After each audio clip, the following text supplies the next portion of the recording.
Boa tarde, pessoal. Bem-vindos a mais um seminário do Grupo de Pesquisa E2MOC.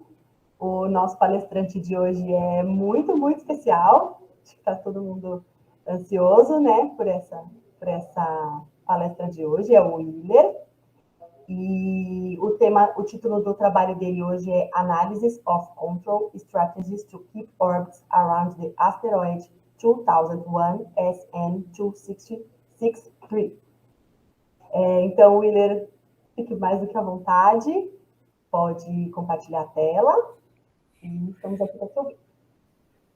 Obrigado, Ariana.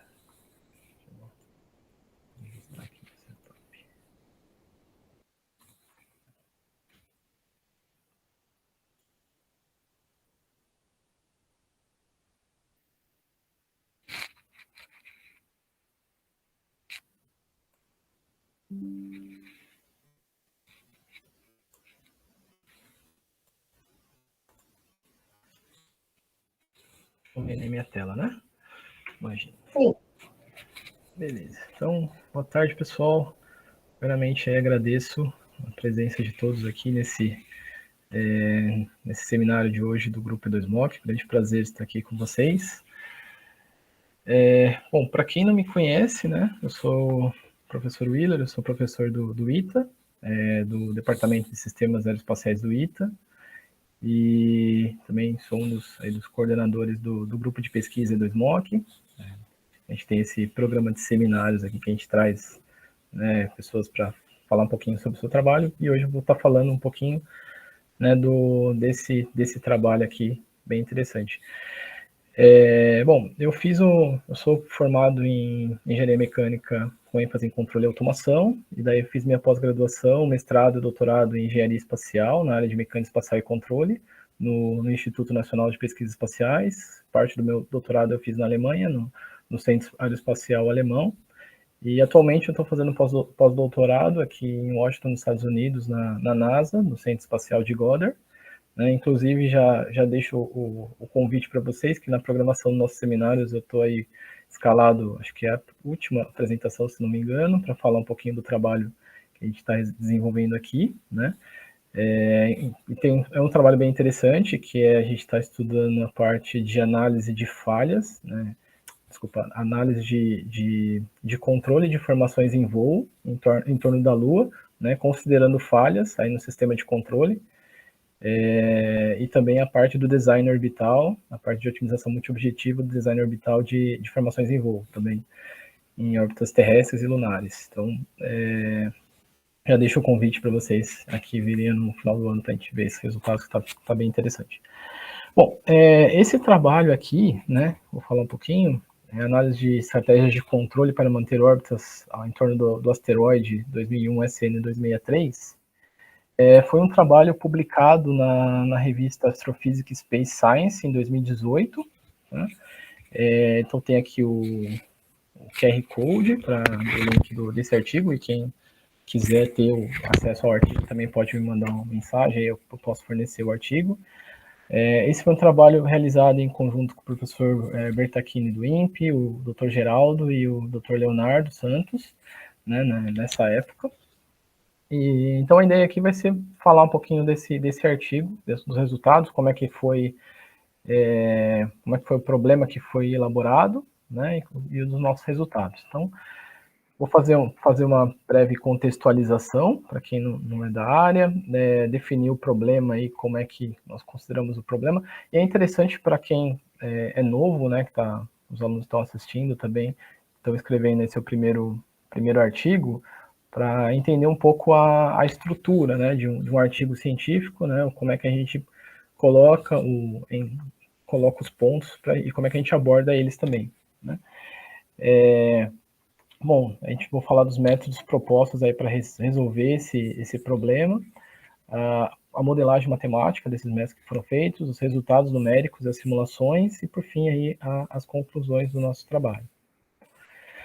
Bom, o primeiro asteroide, né, ele foi descoberto em 1801 pelo italiano Giuseppe Piazzi, né, sempre os italianos aí na vanguarda. O primeiro asteroide foi Ceres, né? Ceres atualmente é considerado como um planeta não, mas na época, né, ele era então considerado como um asteroide. E nós temos então um cinturão de asteroides, né, entre ali próximo da órbita de Marte, contando aí cerca de 600 mil asteroides conhecidos, né? Esse dado aqui, se não me engano, é de um artigo de 2014, né? Que já faz praticamente 10 anos, então atualmente devem ter muito mais do que isso, né? Do que esse número de asteroides identificados, até com a evolução da tecnologia de detecção e monitoramento aí de asteroides. Tem uma classe importante de asteroides que são os NEAs. Né? NEA significa Near Earth Asteroids, né? Asteroides próximos da Terra, tá? Então, aqui a gente tem a figurinha, né? Vocês conseguem ver aqui a órbita da Terra, né? Nós temos aqui a órbita de Júpiter, e aqui nós temos esse cinturão de asteroides, tá? Que seriam aí ter milhares, aí, até milhões de asteroides, de corpos de asteroides aqui nesse cinturão. Quando um desses asteroides, a órbita dele, né, ela fica dentro aí do que a gente chama de 1,3 unidades astronômicas, tá? Uma unidade astronômica seria a distância entre a Terra e o Sol, que equivale aí a cerca de 150 milhões de quilômetros. Então, quando esse asteroide está dentro de 1,3 unidades astronômicas do Sol, ou 0,3 unidades astronômicas na órbita da Terra, ele é classificado como um asteroide NEA, tá? E existem dentro dessa categoria do NEA, existem outras subcategorias, tá? Então nós temos aí os asteroides do tipo Apolo, né, os Apolos, que representam 54, quase 55% desses asteroides NEA. Temos os apaixonados, que são os asteroides amor, né, 37%, e temos os Athens, que representam uma quantidade menor, de 8,3%. Isso está relacionado com a composição química, o material do asteroide, né, e algumas outras propriedades do tipo de asteroide, por isso que tem essas categorias. Né? Bom, quando um asteroide, né, ele chega mais perto ainda da Terra, ele recebe uma outra classificação, que são os asteroides do tipo PHA, né, que são asteroides potencialmente perigosos, tá? Que é quando esse asteroide do tipo NEA, ele está numa órbita menor do que 0,05 unidades astronômicas, né, da Terra, e quando o seu diâmetro também é maior do que 150 metros. Tá? Então, se o asteroide for maior do que 150 metros e estiver dentro dessa região, eles são potencialmente perigosos. Né? É importante, né, salientar que uma área que tem recebido bastante atenção aí nos últimos anos, né, é a área do monitoramento de detritos, né, SSA. Né, eu tinha esquecido a sigla, né? Que é, inclusive, a gente do Centro Espacial ITA também estamos trabalhando nisso, né? Que é você fazer a vigilância do espaço, vigilância do espaço sobre o seu país, tentando identificar aí detritos espaciais e objetos potencialmente perigosos que possam vir a entrar aí dentro dessa região. Então, é uma área que está bastante em evolução. Bom, existem algumas interesses, né, de você analisar asteroides. Um deles é a parte financeira, tá? Sabe-se que um asteroide aí, possuindo 1 quilômetro de diâmetro, né, com uma massa aí de 2 bilhões de toneladas, né, vai possuir cerca de 7.500 toneladas de platínio. Né? Isso equivale, né, num valor monetário, aí, cerca de mais de 150 bilhões de dólares. Então, esse é o motivo que já existem atualmente empresas, né, já licenciadas aí, interessadas em fazer a mineração de asteroides, né, de enviar espaçonaves para coletar minérios e fazer esse tipo de exploração. A gente pode também imaginar que você consiga algum outro tipo de minério raro, ou algum outro tipo de composição que não tenha no nosso planeta e que tenha uma capacidade de produzir energia, por exemplo. Então, tem todo esse interesse também. Né? Acredita-se também, né? Também tem a parte científica dessa exploração de asteroides, onde acredita-se que a maior parte dos asteroides do tipo NEA ainda preservam informações com relação à origem do nosso sistema solar. Tá? Então, é outro ponto bastante interessante de ser analisado. E a gente teve aí no passado, aí, recentemente, diversas missões, né, que foram enviadas para explorar asteroides. Por exemplo, a missão da NASA, a Dawn, lançada em 2007, com o objetivo de estudar os asteroides Vesta e Ceres. Tem a missão OSIRIS-REx, né, da NASA também, que foi lançada em 2016 para trazer amostras aí do asteroide Apollo, Bennu. Temos a JAXA também, é bem forte nessa área de exploração de asteroides, com a missão, teve a Hayabusa 1, agora a Hayabusa 2, em 2014, onde eles foram o primeiro país a conseguirem trazer a amostra, né, de um asteroide. Eles fizeram o docking, né, e conseguiram extrair ali uma quantidade de minério, colocaram numa cápsula e retornaram para a Terra. Tem as missões da ESA também, a Marco Polo R, que ainda é um conceito, né, que também tem como objetivo trazer a amostra de um asteroide do tipo NEA. E a missão Rosetta, né, que também é lançada em 2004, que teve o objetivo de estudar aí um cometa, né, que também foi bastante divulgado. Bom, mas o que difere, né, estudar um asteroide, né, do que a gente mandar uma sonda para um planeta, por exemplo, a Marte ou para outro tipo de planeta?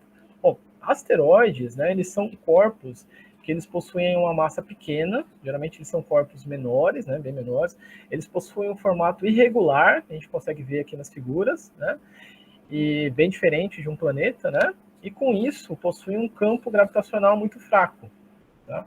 Então, isso torna bem difícil, tecnologicamente falando, você colocar um satélite ali em torno de um corpo desse, com uma massa pequena, um formato irregular, e que possui um campo gravitacional fraco, né? Dessa forma, modelos keplerianos simples que a gente pode usar e adotar em satélites em torno de planetas, ele não se torna válido, né? Por um tempo mais estendido, aí, por mais do que algumas poucas horas, né? Ou até menos, em torno de um asteroide ou corpos desse tipo. Então, é aí que você tem essa dificuldade, né, tecnológica, esse desafio, né? E então o sistema de controle da espaçonave, ela se torna bastante importante num tipo de missão, né, nesse tipo de missão. Estudos recentes também publicados aí mostraram que as perturbações elas têm um efeito muito grande nesse tipo de análise, de tipo de órbita, né? E as principais perturbações que afetam o satélite orbitando um asteroide são a pressão de radiação solar, né? E também o campo gravitacional não esférico, né, do planeta, esse formato aí irregular dele. São as duas principais perturbações que vão afetar grandemente a órbita do asteroide.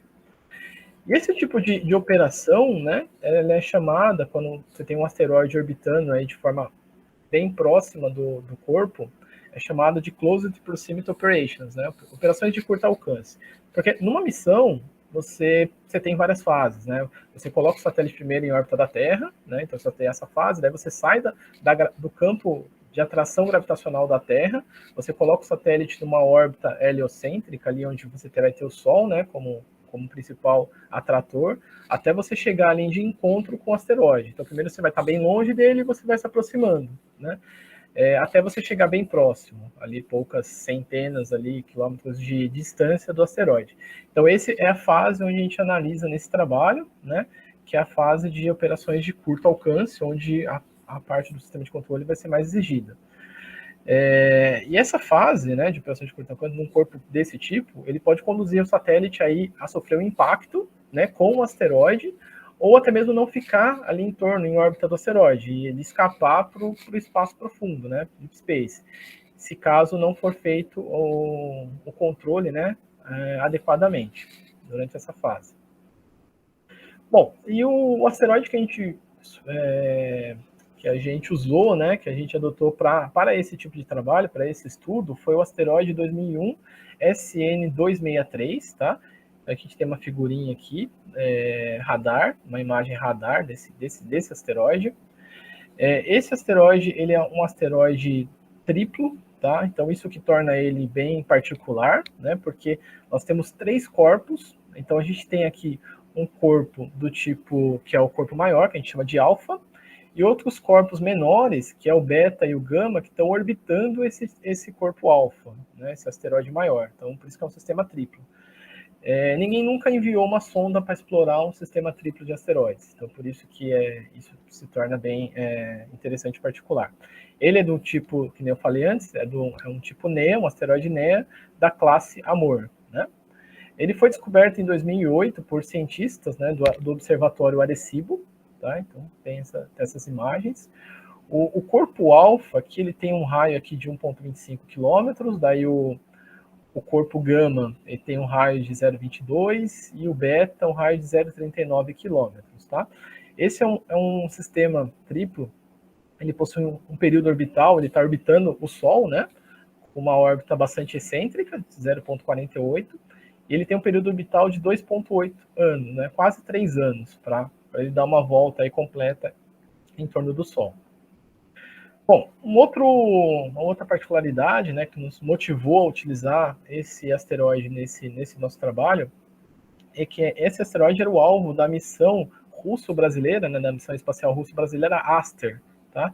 Que foi uma missão, né, proposta por cientistas aí brasileiros e também em parceria com russos para enviar uma sonda, né, uma espaçonave com uma massa e com um alvo de até 100 quilos, uma missão de baixo custo, para explorar esse sistema triplo de asteroides, né? Até onde eu sei, né, o status dessa missão ela estava na fase 0, né, na fase de estudo conceitual.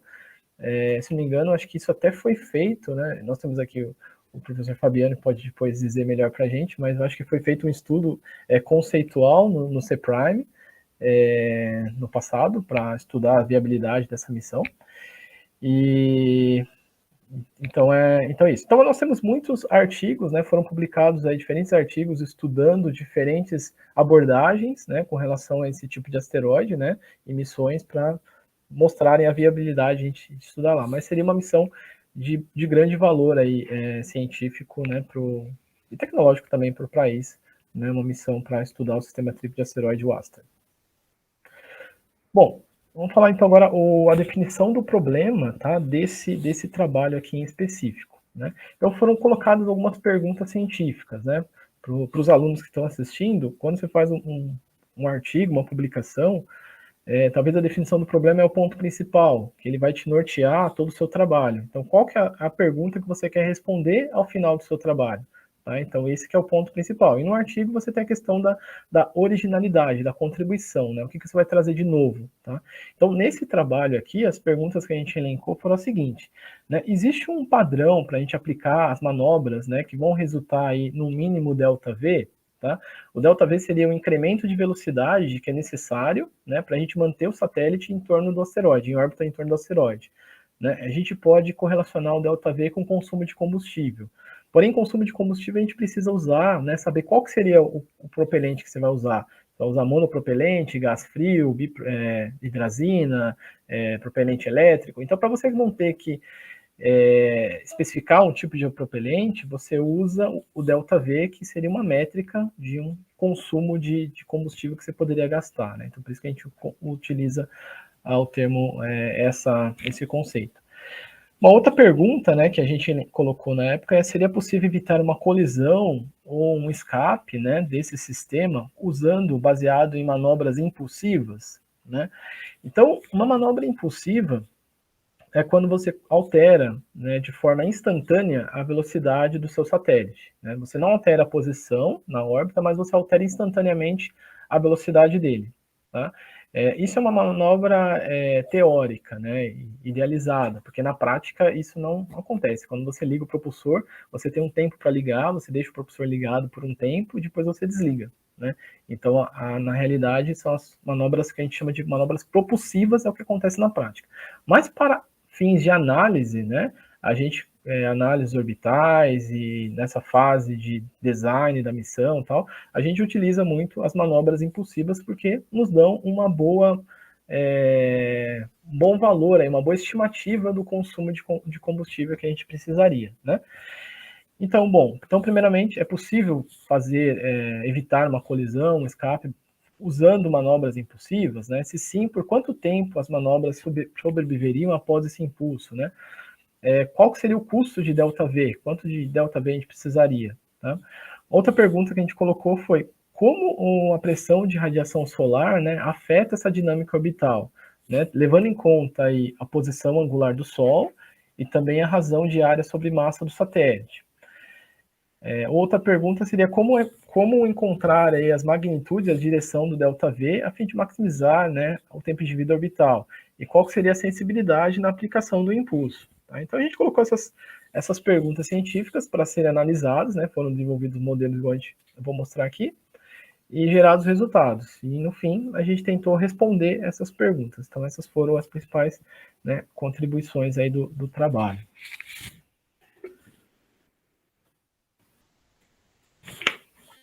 Bom, então, para isso, né, para a gente resolver esse problema, nós usamos, né, alguns métodos, né, que eu vou estar apresentando aqui.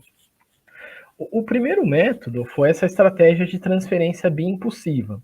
Tá, então quando eu falei que você aplica uma manobra impulsiva, né, significa que eu sou capaz de aplicar uma força, né, de grande magnitude, ou de magnitude tendendo ao infinito, num tempo tendendo a zero. Né, isso seria a definição de uma manobra impulsiva.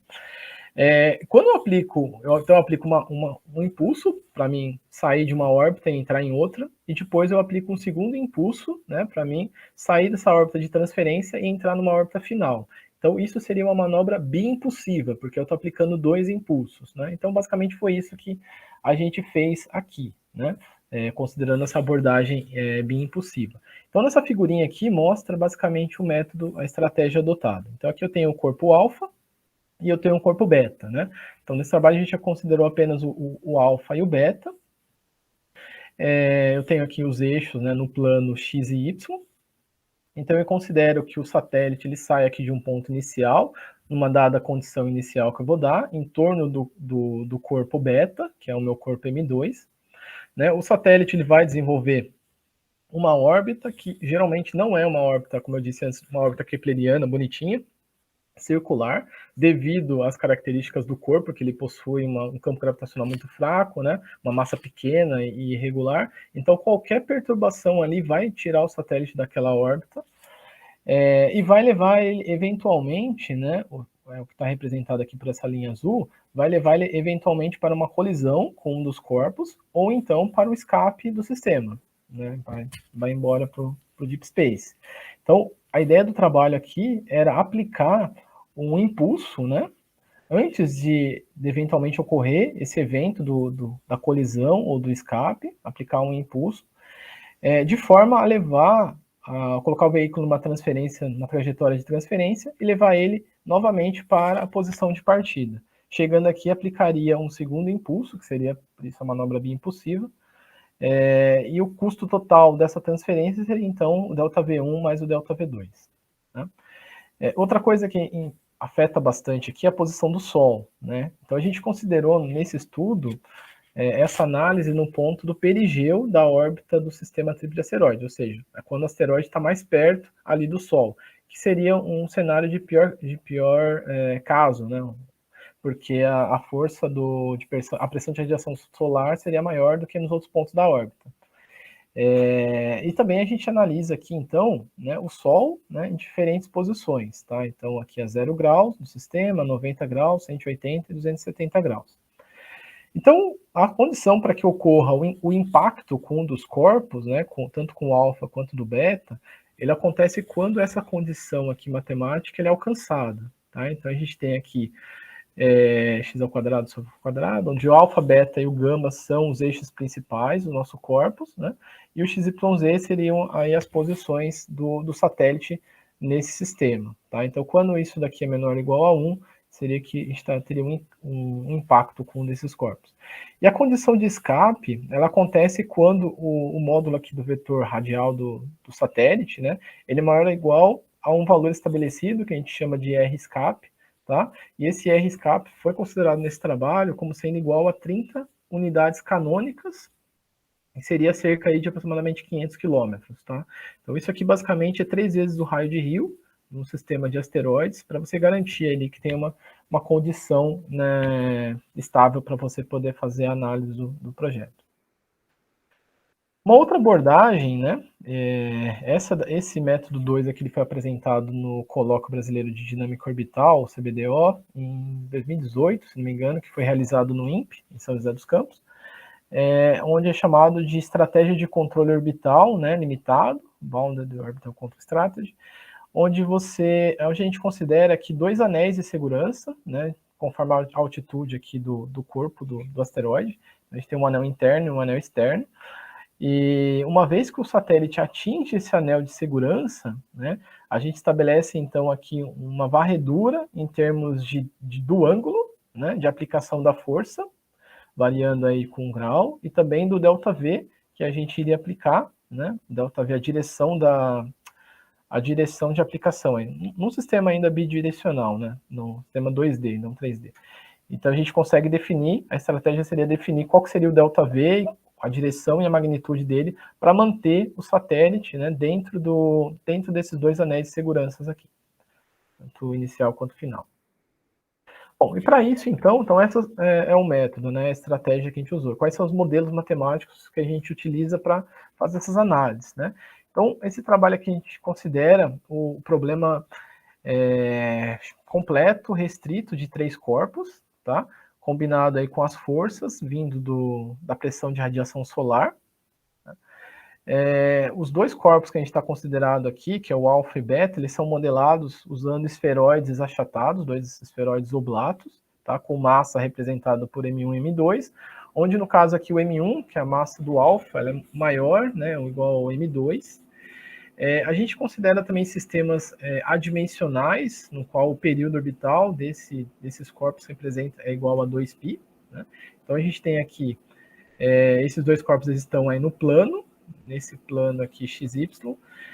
O eixo Z ele está alinhado aqui com o vetor velocidade angular desse sistema, e o eixo X ele está alinhado aqui com o corpo secundário, que seria o M2 aqui nesse plano OXY.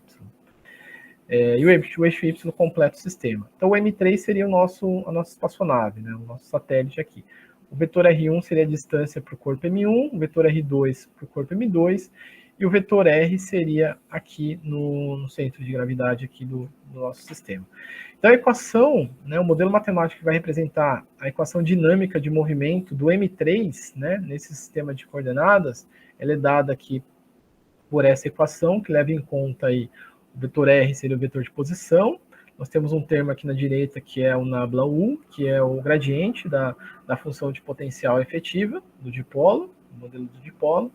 E esse gama SRP seria o vetor de aceleração fornecido dado pela pressão de radiação solar, né? De acordo com a posição do Sol. Bom, esse modelo matemático, na verdade, a gente considerou, tem a referência, se não me engano, essa referência 12, que era um modelo proposto, né, foi proposto bem recentemente, esse trabalho foi de 2018, ele tinha sido proposto um ano antes, se não me engano, um grupo de cientistas chineses que propuseram esse modelo, né, e estava sendo bastante estudado esse tipo de modelo de corpo modelado como esferoide oblato para você analisar corpos de asteroides. Então, por isso que foi considerado esse tipo de modelo.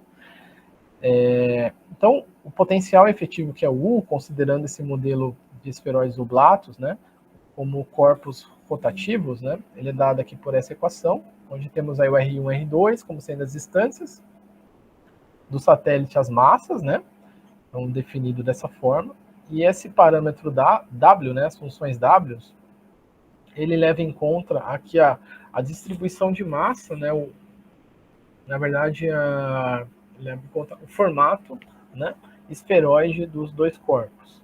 Tá? E tem um parâmetro interessante que entra aqui nessa equação, que é o K. Ele é um parâmetro adimensional, tá? Que ele representa a razão entre a força gravitacional e a força centrífuga desses 2 corpos. Então, o que acontece? Quando esse K ele é menor do que 1, né, significando que essa força gravitacional é muito maior do que a força centrífuga é muito maior do que a força gravitacional, eventualmente esses corpos eles vão se aproximar cada vez mais, até que pode eventualmente vir a colidir. E se o K for maior do que 1, né, significando que a força gravitacional é muito maior do que a força centrífuga, esses corpos vão se afastar, né, cada vez mais e não se tornar mais um sistema triplo, né? Ficar orbitando o ponto de gravidade. Então, nesse trabalho, a gente considerou que esse K ele é igual à unidade, né? K igual a 1, né? E dessa forma você estabelece o problema completo restrito de 3 corpos. Tá? Esse M aqui representa a massa dos 2 corpos e o G representa aí a constante gravitacional. A velocidade angular, né, adimensional, ela é dada por essa equação, onde esses parâmetros A1 e A2, que também apareceu na equação do slide anterior, né, ele vai representar, então, esse coeficiente de achatamento dos dois corpos, dos primários, tá? Onde leva em conta, então, aqui os ρs, que é o raio, né, do raio do esferoide, o raio equatorial e o raio polar dos corpos. Né? E o D seria a distância entre esses dois corpos, o primário e o secundário. Então, isso você consegue definir aí esse formato, né, do esferoide oblado. Portanto, o gradiente, né, desse potencial efetivo, né, então ele pode ser escrito dessa forma, com essas equações, o nabla, o x, o y e o z, né, onde essa função auxiliar aqui, Q, é definido dessa forma, né, levando em conta aí o formato dos dois corpos, os primário e o secundário. Então, o outro parâmetro que entra, né, então a gente tem aqui o nabla U, né, aquela equação da dinâmica, só para lembrar, então a gente definiu aqui o nabla U, e entra também, precisamos do gama, né, para a gente completar a equação da dinâmica do movimento. E o gama, ele entra aqui dessa forma, então o vetor de aceleração, devido à pressão de radiação solar, ele é matematicamente expresso, né, levando em conta aqui o CR, que é um coeficiente de refletividade da superfície da espaçonave, que pode variar de 0 a 2. A gente tem o PS, que é a constante solar, né, definida como 1.353 watts por metro quadrado, isso em uma unidade astronômica. Né, o C, que seria a velocidade da luz, o AS é a área do satélite iluminada pelo Sol, o M3 a massa da espaçonave, o RS seria a distância do Sol até o satélite, né, e aqui o versor, né, RS, onde esse sinal negativo indica que o vetor de aceleração aponta na direção oposta ao Sol. Bom, para a estratégia de controle, né, para a gente utilizar essa manobra bioimpulsiva e garantir que o satélite vai sair de um ponto e vai chegar no ponto desejado, né, vai sair daquele ponto e chegar no ponto onde a gente quer, a gente usou, né, o problema do two-point boundary value problem, né, o problema dos dois pontos de contorno aí, onde ele estabelece que equações diferenciais ordinárias, né, são necessárias para a gente satisfazer as condições de contorno em um ou mais pontos, em um ou mais valores, né, da variável independente. Então, basicamente, você tem aqui um ponto de saída, um valor de contorno inicial, e você vai ajustar as condições aí desse método para você chegar no valor desejado. Né? E esse valor final aqui, você vai fazer a comparação com o valor de contorno final desejado, de forma que você consiga ajustar, então, as condições iniciais para que sua trajetória atinja, né, esse valor final aqui. Tá? Isso para um dado tempo de voo. Né?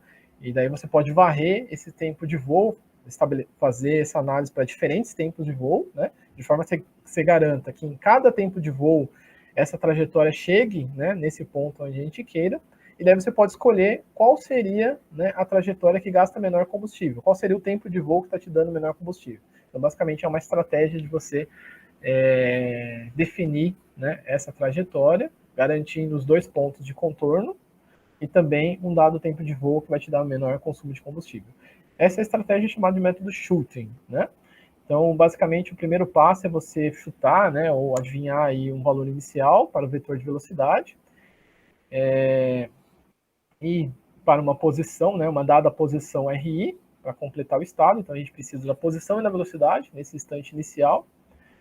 Dá um tempo final, né? Qual que seria o tempo de voo que a gente quer? Eu quero sair daqui e chegar lá em quanto tempo? 1 dia, 2 dias, 3 dias, né? Então, estabelece um tempo de voo. Integra as equações do movimento, tá? Desse tempo T0 até tal 0 até tal F. Calcula o novo estado, né? Composto aí então, de um vetor de velocidade VF e uma posição, um vetor de posição RF, né? Ambos obtidos aí a partir do método de integração numérica. E eu vou fazer então o cálculo para verificar qual que é o erro que eu tenho, né? Qual que é? Eu tenho o RF e para o RD, né? Qual que é esse erro entre a posição final que eu obtive e a posição desejada, né? Se esse valor for maior do que uma dada tolerância que eu estabeleço, então eu vou voltar para o passo 1, né, e vou fazer esse processo iterativamente até que eu consiga chegar, né, convergir para um valor que esteja dentro da minha tolerância, e então foi a solução que foi encontrada. Então, basicamente, essa é a estratégia do Two-Point Boundary Value Problem e do método de Shooting. Bom, e daí como é que, então, juntando tudo isso, né, esse modelo matemático que a gente desenvolveu, então a gente rodou algumas simulações numéricas, isso aqui foi feito tudo em Fortran, porque como foram rodadas muitas simulações, era bem pesado, então foi adotada a linguagem de Fortran para ter avaliar os resultados. Então, bom, para esse método 1, né, transferência biimpulsiva, as condições iniciais adotadas foram um satélite área de razão de área de massa de 0,01 metros quadrados por quilo. Foi feito análise com o asteroide na anomalia média do ponto do perigeu, igual eu falei. O tempo de voo foi variado de 1 a 10 dias, né, para o método de Schulting. A posição angular de 0 graus e a condição de parada era de 60 dias de simulação. Uma coisa que não está aqui, mas importante é que a restrição, né, que a gente colocou foi que o tempo máximo era 60 dias e o tempo mínimo era 1 dia. Né? Então, se o satélite colidisse com menos de 1 dia, não era aplicada a estratégia de biimpulsiva, de manobra biimpulsiva. Então, a gente fez 3 casos, basicamente, analisamos aí qual que era a frequência de aplicação do impulso que era necessário, isso em termos do ΔV. A gente fez análise desse desempenho da manobra biimpulsiva, considerando em função das condições iniciais da órbita, semi-eixo maior e excentricidade, e também analisamos aí qual era o impacto da força, da pressão de radiação solar, e daí também dessa razão de área de massa. Essa é uma figura aqui de um projeto, né, do satélite da missão Astra, que ilustra como que poderia ser o satélite. Bom, então para o primeiro caso, a gente analisou aqui nesse gráfico aqui, a gente mostra o ΔV total, né, lembrando aquele ΔV da manobra biimpulsiva, em função do período de aplicação do impulso. Tá? Então a gente começa com o satélite numa órbita circular, com um semi-eixo maior de 4.000 metros, tá? Com relação ao centro de massa do corpo beta, que é o segundo corpo, e considera aí um tempo de simulação máximo de 100 dias. Então, a gente queria tentar descobrir se existe um padrão para poder aplicar esse impulso. Né? Então, aqui no caso, a gente deixa ele variado por 10 dias e aplica um impulso com 10 dias, depois com 15, com 20, né? Isso até 50 dias. E a gente obteve, né, viu que aqui próximo de 20 dias nos dava aí um consumo mínimo, né, de ΔV, de aplicação do impulso, para esse tipo de análise. Bom, o segundo caso, a gente analisou o desempenho de manobras biimpulsivas, tá, em função das condições iniciais do satélite, de condição da órbita. Então, primeiramente, a gente analisou um cenário, né, livre de movimento orbital, ou seja, um cenário livre de manobras impulsivas. Não foi aplicado nenhum impulso nesse tipo de manobra. Então, esse gráfico aqui, ele é um mapa de calor, né, onde ele mostra aqui a variação do tempo de vida orbital em dias, né, quanto tempo o satélite sobreviveu em torno do asteroide, variando aí o semi-eixo maior em metros, de 1.000 metros até 4.400 metros, e a excentricidade da órbita de 0 até 0,99. Então, o que esse gráfico nos mostra? Né? As regiões brancas, né, ou mais claras, indicam mais tempo que o satélite ficou em torno do sistema de asteroide, enquanto regiões mais escuras, aqui tendendo ao preto, indicam tempo de vida bem curtos, ou seja, o satélite ele atingiu alguma dessas 4 condições de parada. Né? Então, ou o satélite, uma dessas 3 últimas, né, nessa região preta. Ou ele colidiu com o alfa, que é o corpo principal, ou ele colidiu com o beta, que é o corpo secundário, ou ele escapou do sistema. Né? Então, uma completa sobrevivência, né, ou seja, ficou ali durante todo o tempo de simulação, é dado ali pela região branca. Né? Lembrando que tem aquela condição, né? Por que está muito preto, né? Porque. Não, desculpa, isso aí eu vou falar depois. Mas o preto seria o tempo curto. Ele colidiu ou escapou do sistema. Então, esses gráficos aqui, eles mostram alguns pontos de teste aqui desse mapa de calor. Então, por exemplo, se a gente pegar esse ponto aqui, onde eles vão nos dar aqui um semi-eixo de 1.000 metros e uma excentricidade 0,45, nesse caso, né, o satélite ele colidiu com o beta. Né? O número 0 aqui mostra onde ele saiu, o satélite saiu, e o número 1 indica onde a órbita terminou. Né? Então, veja que não é nada, não tem nada a ver, né, com uma órbita kepleriana circular bonitinha. Né? Então, devido aí à pressão de radiação solar, ao formato irregular, né, um campo gravitacional bem fraco, né, ele faz essa órbita maluca aqui que a gente consegue ver aqui. E então ele essa órbita aqui dessa figura A ficou por 32,36 dias, né? Teve um tempo de vida de 32 dias até ele colidir aqui com o corpo beta. Nesse outro ponto aqui, é um caso diferente. Ó. Aqui, um semente maior de 3.200 metros e uma excentricidade 0,84, ele começou, né, em torno do beta também e foi aqui sofrendo essa espiral, né, esse movimento espiral, até ele escapar do sistema. Né? Daí tinha aquele limite que a gente estabeleceu, né, que foi onde atingiu uma condição de parada. Mas se ele continuasse, ele ia eventualmente sair totalmente aí para o Deep Space e não ia ter mais condições de a gente voltar. Então, isso aqui durou 47 dias. Né? Esse outro ponto aqui, essa órbita aqui, mostra um exemplo de colisão com o corpo do Alfa. Um semente maior de 1.200 metros e uma excentricidade 0,48. Nesse caso, durou um tempo de vida de 10 dias. Né? E a gente tem um caso também que teve uma completa sobrevivência. Além disso, né, dos 60 dias lá que a gente tinha colocado, esse exemplo aqui, ó, que é um semeixo maior de 1.000 metros, uma excentricidade nula, ele ficou 1.000 dias em torno do asteroide, mostrando aqui um caso de uma órbita bastante, né, estável e periódica. Né? Então, nesse caso aqui, colocando o satélite nessas condições aqui, a gente conseguiria garantir aí uma condição de estabilidade orbital. Bom, aí, feito isso, um outro caso, um outro cenário que a gente fez agora foi aplicar o controle orbital, né? Aplicar a manobra bioimpulsiva, né? Então, usando aquela estratégia que eu falei antes, né? Então, antes do satélite eventualmente colidir com um dos corpos ou escapar, a gente aplica uma manobra bioimpulsiva, usando, né, o problema lá do Two-Boundary Radioly Problem, onde você vai fazer o satélite retornar para a posição inicial. Tá? Então, a gente novamente foi feito a mesma coisa, foi variada as condições iniciais de semente maior excentricidade e foi analisado, né, qual que era o tempo de vida, né, que o satélite ficou. Tá? Então a gente já consegue ver, né, logo de cara, que aumentou bastante as regiões claras aqui desse gráfico, né? As regiões escuras, né, continuam, por quê? Daí é o que eu ia falar no slide anterior, deveria ter falado agora, que é aquela restrição de um dia, né? Que até um dia, se ele colide ou escapa em até um dia, não era aplicado manobra orbital. Então, por isso que manteve aí essa condição de essa região escura. E a gente consegue ver aqui nesses gráficos aqui novamente. Então, antes dele colidir aqui nesse caso com o beta, né, foi aplicada a manobra de transferência. Então, a linha aqui vermelha mostra a parte de transferência e depois a linha preta mostra a parte de pós-propagação. A gente continuou integrando depois de fazer a manobra bioimpulsiva para ver até onde ia, né? E por quanto tempo ele ia ficar mais, né? Obviamente, poderia fazer uma estratégia iterativa, aplicar de novo a manobra impulsiva e tal, mas a ideia aqui era analisar por quanto tempo a gente conseguiria estender com um controle apenas, né? Com uma manobra impulsiva apenas. Então, aqui nesse caso, ó, a próxima colisão, né, aconteceu em 47 dias, e a gente gastou 0,02 metros por segundo.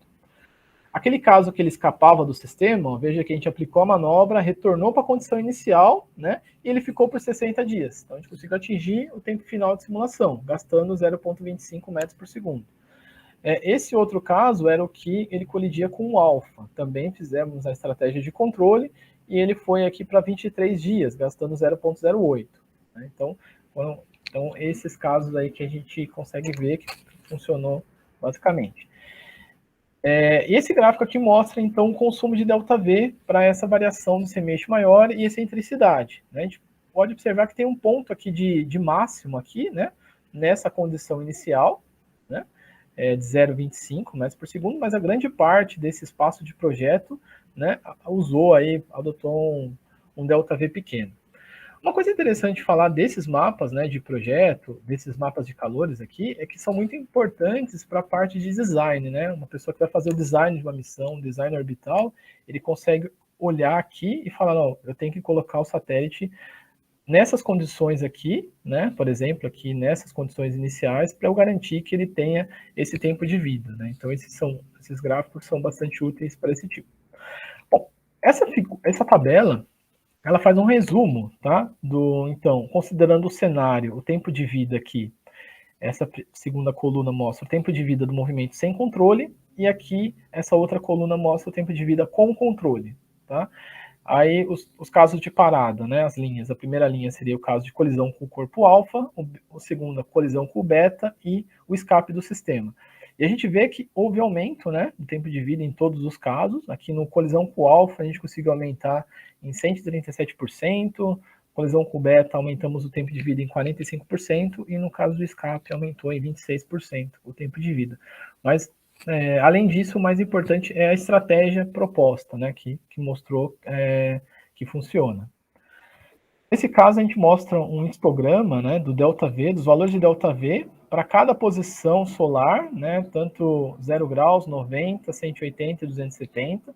A gente vê como é que fica a distribuição, né, e qual que é a média de cada uma, qual que é o ΔV. Isso seria muito importante para você poder projetar o seu propulsor, dimensionar qual que seria o melhor propulsor a você estar utilizando aí na sua missão. Bom, outra análise feita foi com relação às forças, a força de pressão de radiação solar e a razão de área de massa, né? Então, esse gráfico da esquerda mostra, esse mapa de calor mostra também o tempo de vida orbital em função da posição angular solar, né, variando de 0 a 360, e da razão de área de massa por metro quadrado por quilograma, tá? Então, a gente tem a parte sem controle e a parte controlada aqui da mesma forma que a gente fez anteriormente, né? Então, a gente observa, né, que existem regiões, né, por exemplo, aqui, regiões de baixa posição angular, né, onde o satélite vai ficar por mais tempo, né, em torno do sistema de asteroides, e tem outras regiões que mesmo com controle, o tempo de sobrevida é muito curto, né, então nem chegou a usar controle, né, então isso é importante para você definir qual seria a posição que seria melhor iniciar a missão, né, de acordo com a posição angular do Sol, e também qual seria a melhor razão de área sobre massa para ser considerado no seu satélite. Aqui mostra o ΔV, né, usado aí para essa, em função da posição angular do Sol e da razão área sobre massa. A gente também consegue ver que boa parte usou aí um ΔV bem baixo, com exceção aqui dessa região, onde a gente tem mais próximo valores de posição angular alto, né, acima de 200 graus, e uma razão de área sobre massa também maior. Bom, e o método 2, ele mostra, então, essa estratégia de controle orbital, tá? Aquela que eu mostrei, que é para ficar dentro de dois anéis, né? Um anel de segurança interno e externo, né? Fazendo aqui essa análise do mapa de calor do tempo de vida em função do ângulo de aplicação do seu empuxo e do ΔV, indica aqui uma região, né, de máximo, né? Um ponto aqui, um problema monoobjetivo, que parece que indica uma região de máxima nessas condições aqui, ΔV de 0,2, e uma aplicação de impulso, né, de 68 graus. Né? Fazendo essa análise, né, essa simulação aqui mostra esse gráfico aqui, o corpo alfa e o beta, e plotando aqui os dois anéis de segurança, a gente vê que realmente, né, a estratégia foi eficiente, ela manteve aqui, aplicando o impulso com essa direção e essa magnitude, ela manteve aqui o satélite em torno desse asteroide do corpo beta. Esse mapa de calor aqui mostra, né, as colisões com o anel interno, que seria a região preta, né, e as colisões com o anel externo, que seria a região branca, para ambos os valores de ângulo de impulso e magnitude ΔV. Aqui é só um plot, né, com uma outra condição inicial, também mostrando que ele funciona aqui, né, nesse ponto, ele ficou ali em torno, dentro dos dois anéis, né, foram estabelecidos, ficou em torno do corpo beta. Aqui a gente faz uma análise variando as condições iniciais, tanto semi-eixo maior e excentricidade, da mesma forma que foi feito antes, mas adotando agora essa estratégia 2, né? Então, aqui a gente vê que altas, né, para semi-eixos maiores, de altos valores, né? Ele já possui aqui, dependendo da região, um tempo de vida maior, né? Aqui também é o mesmo caso no caso 2. Esse caso 3 foi uma simulação de um tempo maior de simulação que foi utilizado, utilizando um semi-eixo maior de 3.200 metros, uma excentricidade nula para 100 dias, né? Então, o satélite ele ficou aqui dentro desses 2 anéis, né? E foi bastante eficiente. O sistema de controle foi capaz de manter, né, dentro desse período aí, em torno do corpo beta. Bom, chegando no meu tempo já, então só para a gente fechar, né, só o que foi colocado aqui nessa apresentação, então a gente mostrou aqui um trabalho, a gente estudou operações de curto alcance em torno do sistema triplo de asteroides, o asteroide 2001 SN263, que é um sistema triplo da classe Amor, é um sistema de asteroide que era alvo da missão russo-brasileira Aster, né, proposta aí uns anos atrás. Bom, a ideia era a gente, né, evitar aí colisões ou escapes, usando uma estratégia de manobra bem impulsiva e também um controle, né, delimitado. A gente viu que um valor mínimo de aplicação de ΔV, né, de impulso, para essas condições analisadas aqui nesse estudo, né, esse tempo mínimo seria um período, uma frequência de 20 dias de aplicação. Esses mapas de calor, né, que a gente obteve aqui e forneceu nesse trabalho, eles são umas ferramentas importantes para ajudar um tomador de decisão de uma missão, né, para estimar aí qual seria a massa de propelente necessária para alcançar um dado tempo de vida desejado para a missão e também quais seriam as condições iniciais para você colocar o veículo atingir essa performance. Baixos valores de ΔV são alcançados com uma baixa razão de área sobre massa, né, e também com dadas direções específicas da pressão de radiação solar.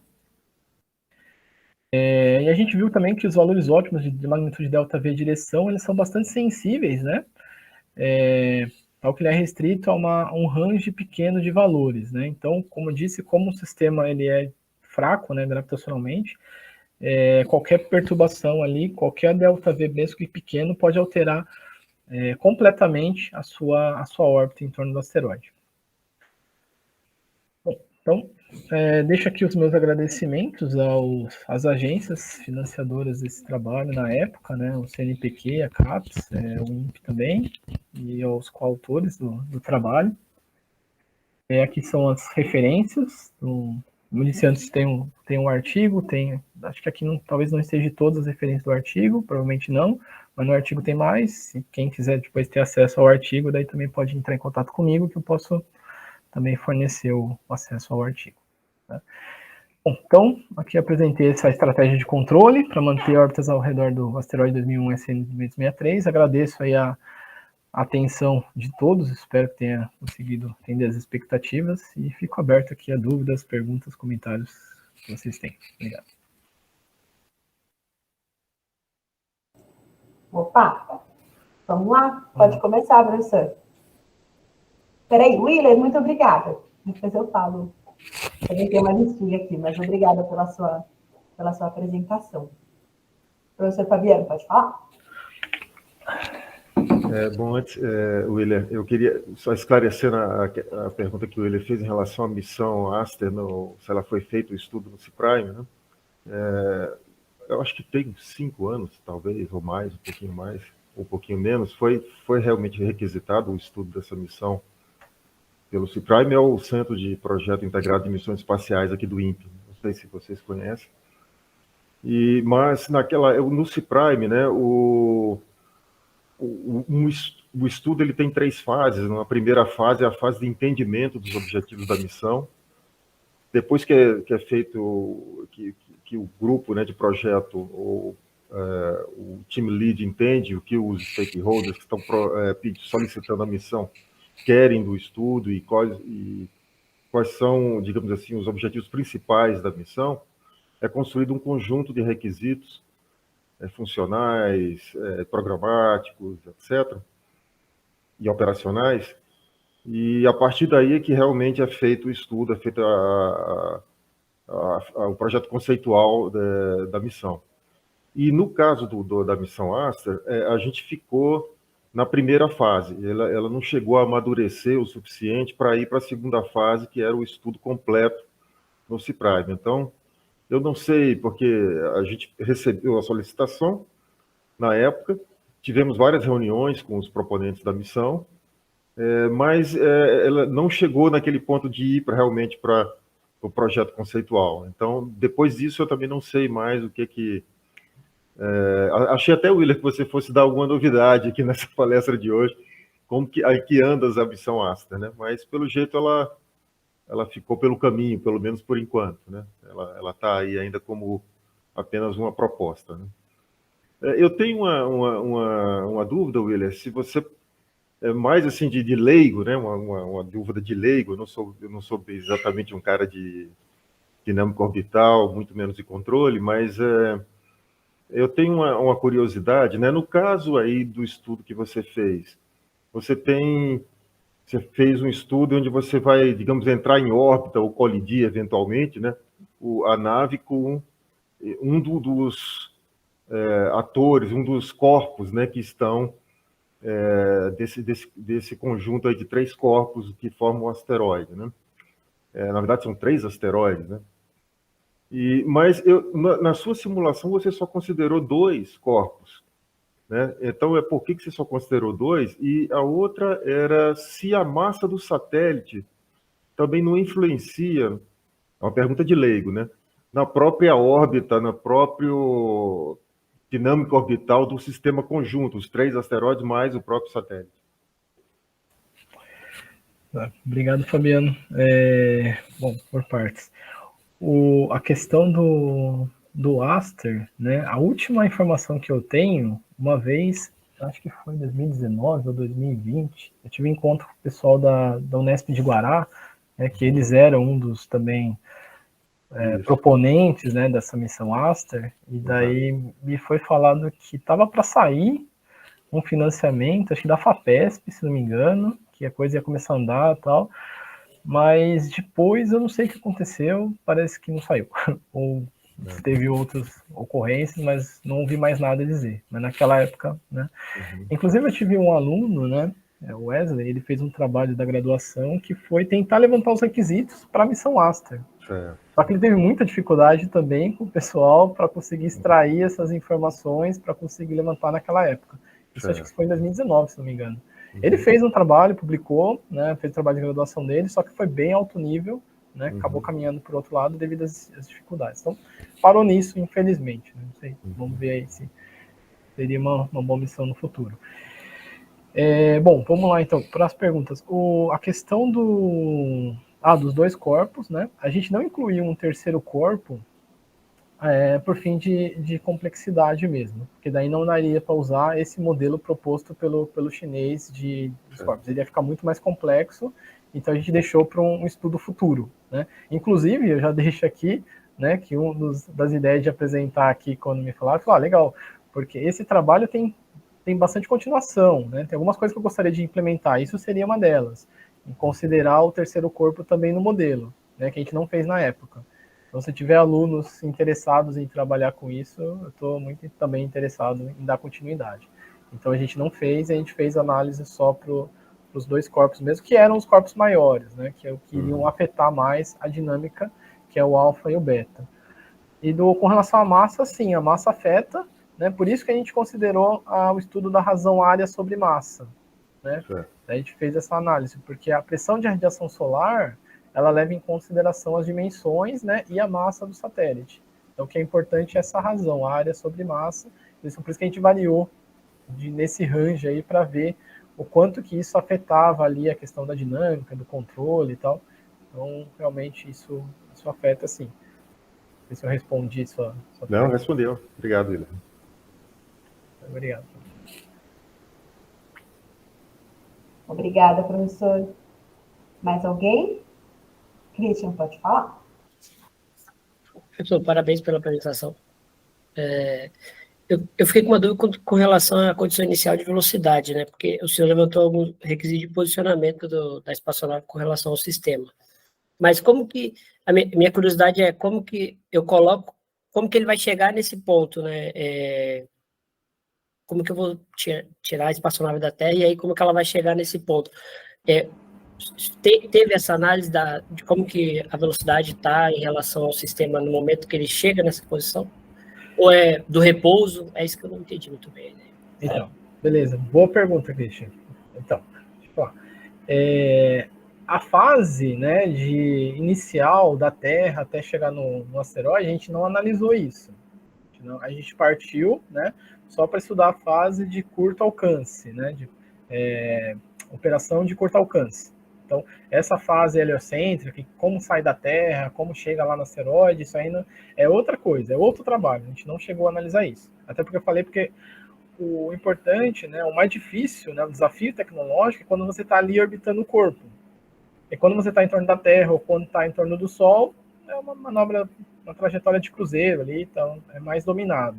Agora, o controle orbital em torno do corpo, devido a ser um corpo irregular, de campo gravitacional fraco, né, o controle se torna mais desafiador. Então, por isso que a gente analisou só essa parte. Tá, agora como é que a gente tem as velocidades, né? Como a gente define as condições iniciais em termos de elementos orbitais, né? Daí tem lá o clássico problema direto e problema inverso da mecânica orbital, onde você consegue converter elementos orbitais para elementos cartesianos, né? Posição e velocidade. Então, dado o semi-eixo maior, a excentricidade, né, que eu defini, e da inclinação e os outros parâmetros são nulos, mas dado esse semi-eixo maior de excentricidade, eu consigo converter isso para posição e velocidade. Então, como eu defini cada semi-eixo maior e cada excentricidade, né, como eu variei esses dois, para cada combinação naquele gráfico lá que eu mostro o mapa de cor, para cada combinação semi-eixo maior e excentricidade, eu tenho posição e velocidade diferentes.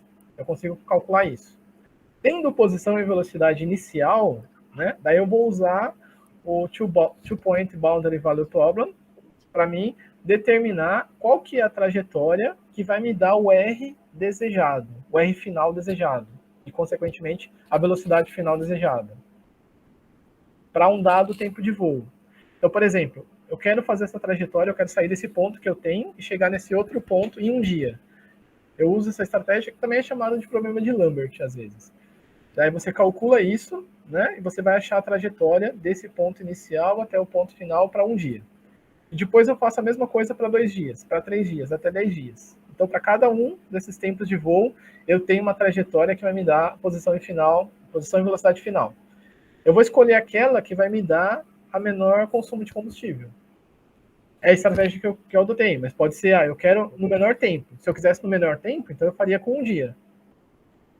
Agora eu queria gastando menos combustível, então pode ser o tempo de 8 dias, ou 9 dias, sei lá, ou 10 dias.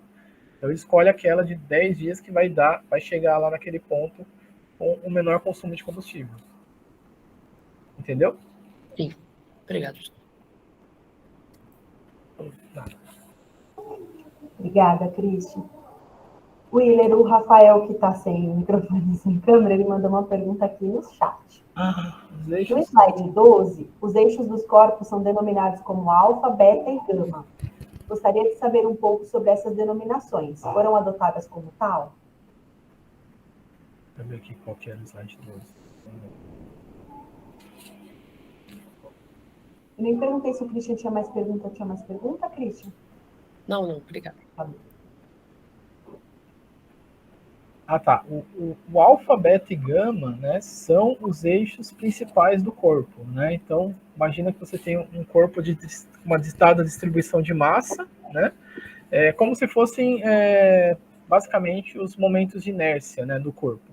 Então, você tem uma distribuição de massa ao longo do eixo X, uma distribuição de massa ao longo do eixo Y e uma distribuição de massa ao longo do eixo Z, desconsiderando aí os produtos de massa, que seriam distribuições de massas entre esses eixos. Então, só a diagonal da matriz ali do momento de inércia. Então, basicamente, é uma notação alfa, beta e gama, representando aí esses comprimentos, na verdade, dos eixos, desses 3 eixos de um elipsoide, né, na verdade. Então, basicamente, seria isso, a definição. Mas poderia ser, tipo, RX, RY e RZ, por exemplo. É só a notação usada que a gente adotou na época. Respondeu, Rafael? Acho que respondido, né? Qualquer coisa, dá uma mandadinha no chat, se tiver ficado dúvida, Rafael. E aí você falou primeiro, se tiver o segundo, vai mandando, e aí já eu leio, tá bom? Vamos passar para o Bruno. Tem ótima resposta. Se tiver mais perguntas, você manda, enquanto o Bruno pergunta, você vai mandando. Pode falar, Bruno. Bom, parabéns aí, Willer, muito boa a apresentação. Achei É um assunto bem complexo, né? Eu trabalho um pouquinho com selenita, que é na Lua, e a Lua tem um campo irregular. Imagina, então, de um asteroide, a complicação bem pior. Um sistema triplo ainda, né? Vocês consideraram 2, já é complicado. Nossa, Fora o agravante de ser menos intenso. Aí se tem um outro corpo massivo perto, ferra tudo. E uma dúvida, ou não sei, sugestão que eu tenho, talvez um trabalho que fosse legal fazer é verificar a influência da precisão do controle, né? Porque me parece que o controle ia ter que ser bem fino. Para os disparos, aí tu mostrou o delta V, ele é baixo, então seriam realmente disparos do propulsor, ia ser um trabalho legal também. Sim, com certeza. Se a gente adotar assim, uma abordagem propulsiva, manobra propulsiva, né, você ligando e desligando o propulsor ali num tempo, o quanto que isso afeta, né, o sistema quanto que isso afeta a precisão, e daí você poderia comparar com a abordagem impulsiva. Né, daí ficaria um trabalho bem interessante. Inclusive, como você está definindo o tema de mestrado, pense a respeito aí. Ó. Então, daí é um trabalho interessante.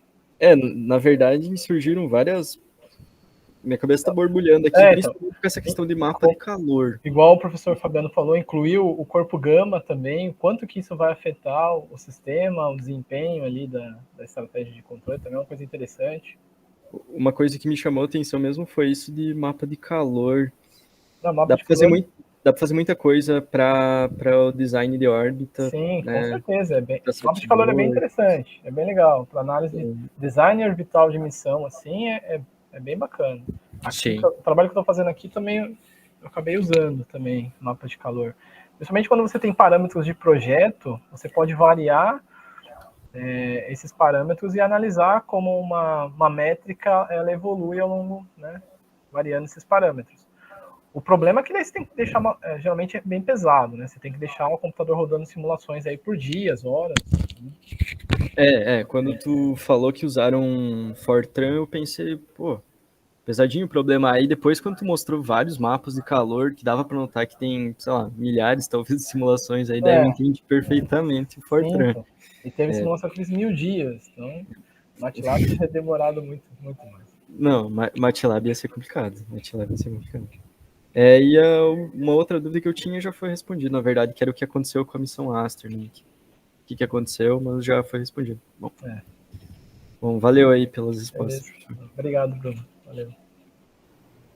Obrigada, Bruno. Essa pergunta do que aconteceu com a missão Aster, todo mundo que cita a missão Aster recebe ela, né? O Rafael mandou uma segunda pergunta. Ele disse, no slide 24 e 25, a partir do gráfico de calor, excentricidade versus semi-eixo maior, foram gerados outros de unidades canônicas, XY. Além de ser muito clara a visualização, o que podemos conseguir com estes dados? Deixa eu ver aqui. Slide 24 e 25.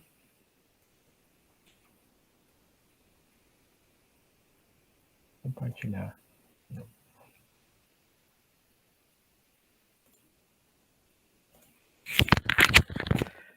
Não entendi muito bem essa pergunta, Rafael. Porque os slides 24 e 25 são esses dois aqui. Posso tentar ajudar? Eu acho que XY aqui, na verdade. Ele quer saber o que você enxerga de resultado nesses gráficos. E aí são as regiões, né?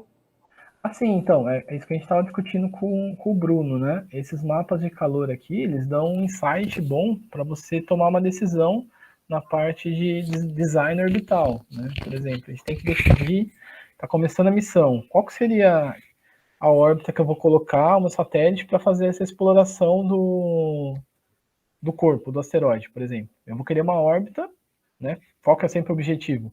Obter o máximo de desempenho com o menor custo possível, né? Custo a gente fala em termos de consumo de combustível, não mais uma missão de deep space desse tipo.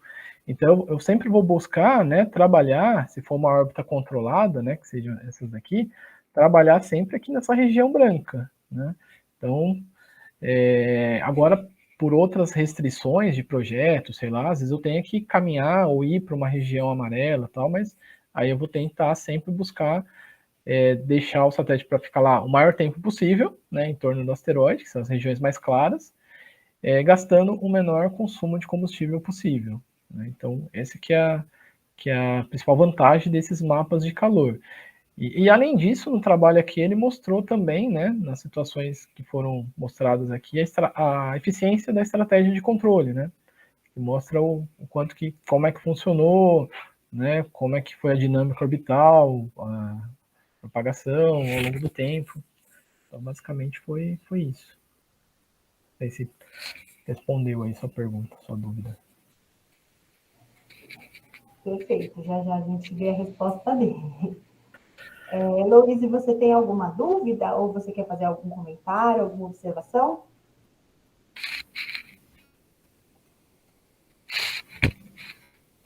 Senão o Evandro quer. E eu também. Pode falar. Vai. Bom, muito legal o trabalho, William. Na verdade, eu já conhecia, já tinha visto. É muito interessante.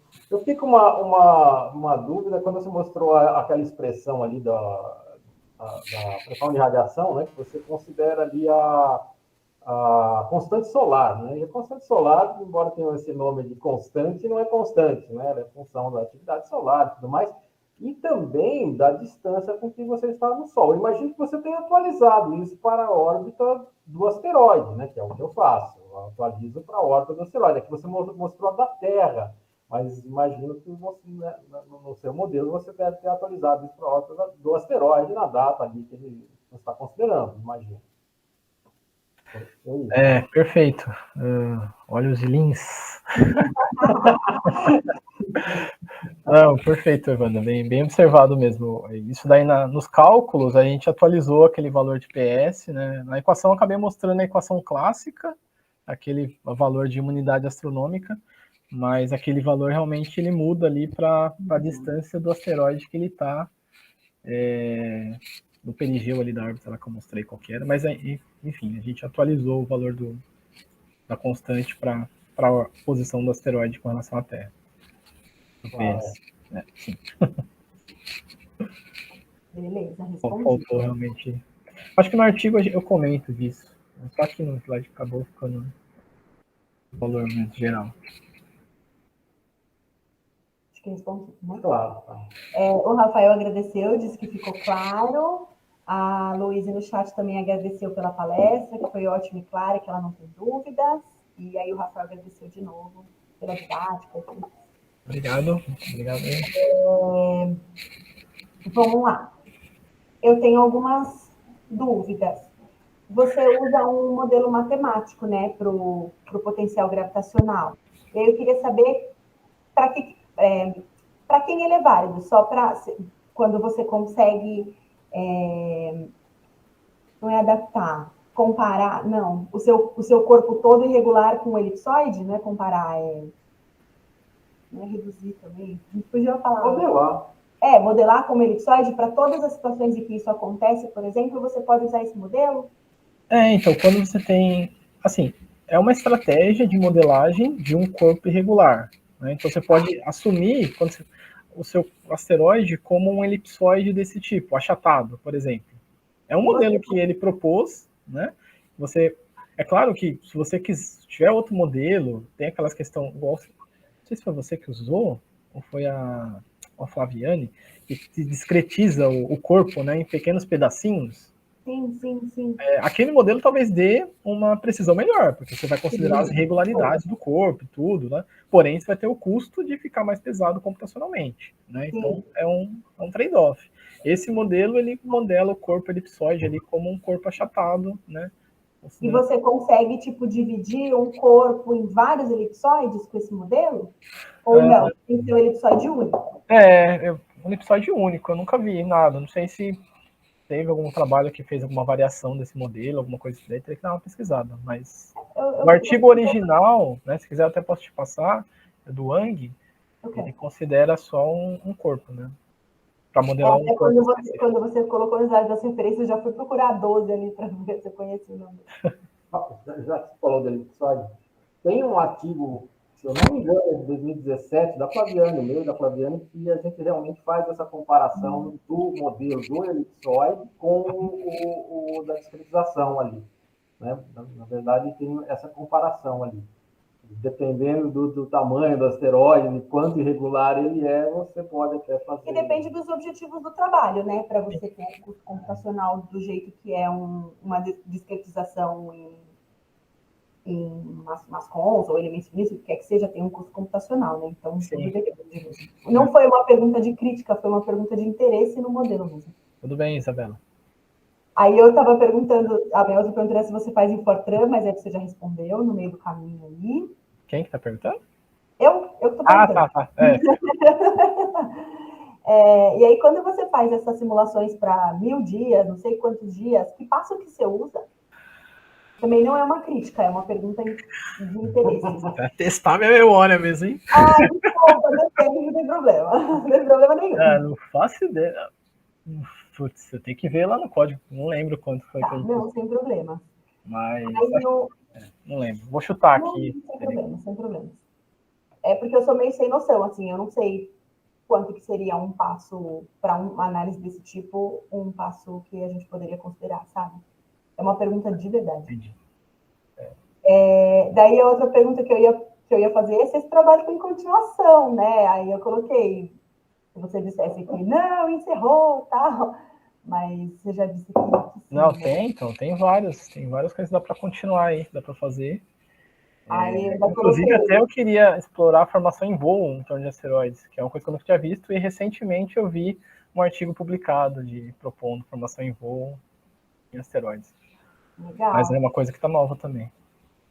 E até as minhas sugestões seriam, né, variar outros elementos, tipo, você variou o semi-eixo maior e excentricidade, mas sei lá, variar o plano orbital disso aí deve... Então, isso é outra continuação, né, que a gente fez uma análise bidimensional, né, levar esse problema para tridimensional também, daí também é outra coisa interessante. Aí alguém comentou sobre considerar o terceiro corpo, eu também tinha colocado aqui, e aí agora a gente já discutiu, talvez, outros modelos para o potencial gravitacional, outros modelos até para comparar mesmo, né? Fazer um trabalho de comparação entre os modelos. Sim. Até, não sei, para outros sistemas de corpos, né? Ver o que acontece. Então, acho que merece aparecer alguém aí, porque muito legal. Tem bastante coisa para fazer mesmo, verdade. Mas esses eram os meus comentários, as minhas dúvidas também. E muito obrigada pela sua apresentação, sempre muito didático, sempre muito claro. E aí, não sei, alguém mais quer falar alguma coisa?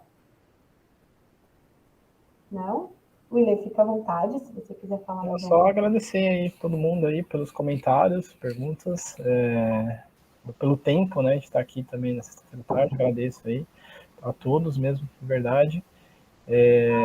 Estou aberto aí, se quiserem conversar, alguma coisa, se souber alguém que tem interesse em trabalhar nessa linha, também está super aberto e interessado na continuidade desses trabalhos aí. Então, pessoal, obrigado mesmo. E obrigado, Liana, pela coordenação aí do seminário, como sempre, muito bem feito. Imagina, eu que agradeço. Gente, muito obrigada. Mais uma vez, Willer, parabéns pela apresentação, parabéns pelo trabalho. A gente aqui gostou muito, e acho que todo mundo. A gente se vê na próxima sexta-feira, gente. Um bom final de semana. E qualquer coisa a gente vai conversando por WhatsApp e outras formas. Até mais, pessoal. Obrigada. Obrigado, pessoal. Bom final de semana aí. Bom final de semana. Valeu, gente.